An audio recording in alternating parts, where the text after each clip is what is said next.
Hello, my name is Nathan Blue, and I'm a assistant professor and maternal fetal medicine specialist in the Department of Obstetrics and Gynecology. I'm going to present to you on placentas and their genomes. My mentors are Aaron Quinlan and Robert Silver. Placental insufficiency is a sort of an umbrella term or a category of conditions where the placenta is dysfunctional in some way and leads to some pretty common and recognizable obstetric complications such as preeclampsia, fetal growth restriction, and in the most severe cases, stillbirth. Even when fetuses or neonates survive the early neonatal period apparently unscathed, they're still predisposed to a lifelong increased risk of cardiac disease and early death from cardiovascular events.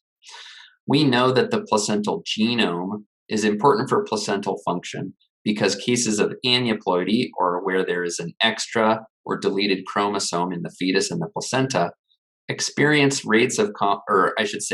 complications of placental insufficiency at very high rates.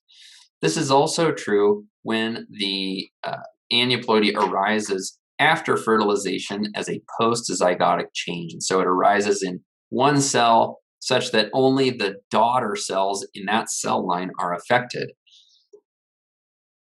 Complications of placental insufficiency occur at high rates even when the aneuploidy is only in the placenta and absent in the fetus, which is illustrated here.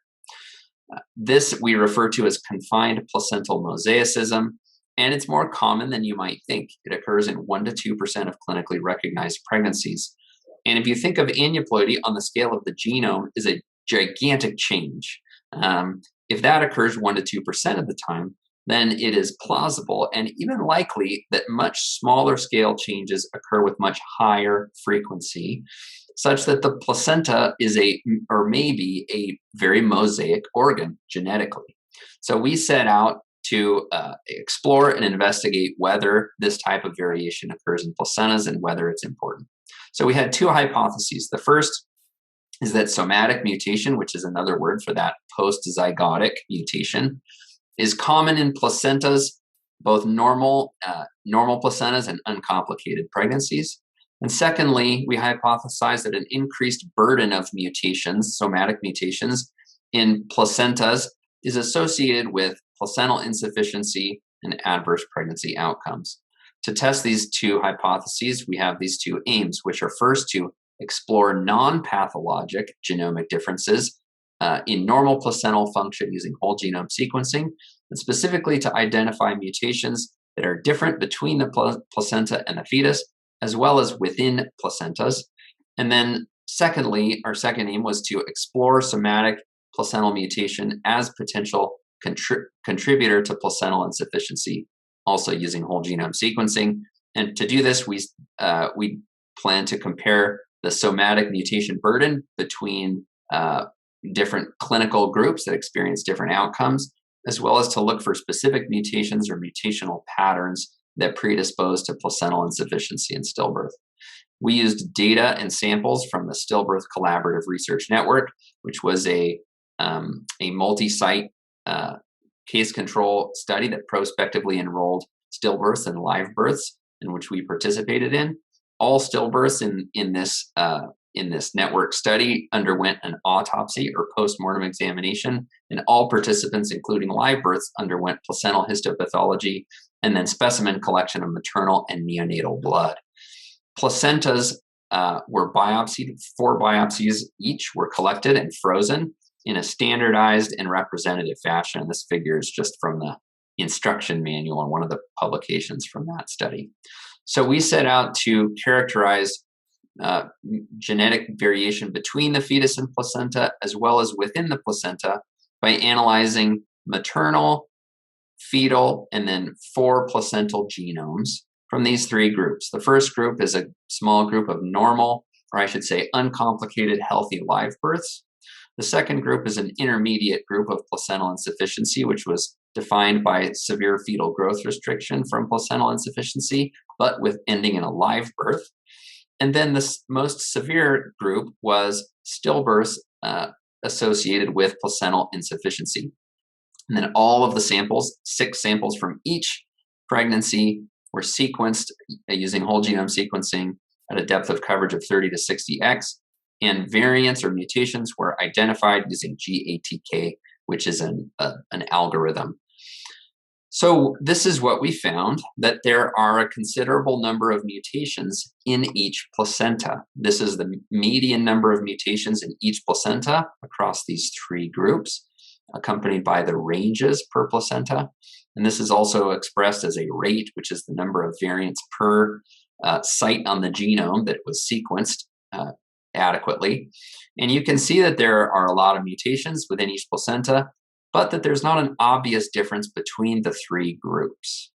Now, these results are pretty heavily qualified because GATK, which is a standard algorithm that is used to identify variants, is not really designed for somatic variation. It's designed for inherited mutations. So it assumes that, just like you would think with inherited mutations, that at least, or about half of the sites for a given gene or a given site on the genome would have that variant, since you inherit it from one of your parents.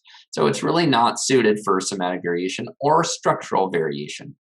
And so we thought it would be good to duplicate these findings using freebase, which is an algorithm designed here, developed at the University of Utah Center for Genetic Discovery, because it's optimized specifically for low-frequency somatic mutations, such as in cancer genomes.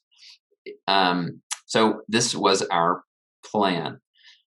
What we expected to find, if you imagine with me that this is a pool or the group of mutations identified by GATK, that as we reassess the genomes with freebase, it's akin to casting a wider net. And so it would identify additional mutations that GATK missed because of its very strict filtering and assumptions.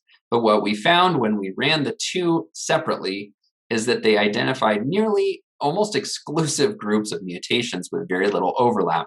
These numbers are the total number of mutations from all the placentas in our cohort. And so we had to make sense of this. Why does one tool identify a group and another tool identifies a whole other group with so little overlap? So we began reviewing the individual mutations and making judgment calls about whether they were real or whether they were artifactual, and using those to identify reasons why artifactual variants were arising, and then adding filters to the algorithms. And so progressively, we decreased the size of our call set from 18,000 and 12,000 down to about 6,000 and 3,700. But you can still see that there is relatively a small amount of overlap. And this is a reasonably high confidence call set. About this time, a paper was published in Nature from a group at Oxford describing what we had been investigating, which is that there is abundant mutation, somatic mutation within the placentas. And they even compared the degree of mutation to cancer. They used an algorithm to call variants or identify mutations called Caveman. And so given the disparity between our two algorithms, we thought, well, we'll use Caveman also and see if that gives us any insight. And so we thought that we would apply that and see how much overlap is between the three algorithms, or whether this could maybe be a tiebreaker to help us know with high confidence which variants were real. Now, this is the number of mutations identified by each algorithm within a single placental biopsy. So these are the GATK mutations, freebase in green, and then Caveman in yellow. And you can see there is overlap, but they all identify considerable number of mutations that the other three miss. And so this is a work in progress. And to circle back to our aims, we can say confidently that there is definitely somatic mutation within the placenta, and that this appears to be present in normal and abnormal placentas. This is a separate validation of the findings of the Oxford group. We are still uncertain as to whether or how these mutations or mutation patterns contribute to abnormal placental function.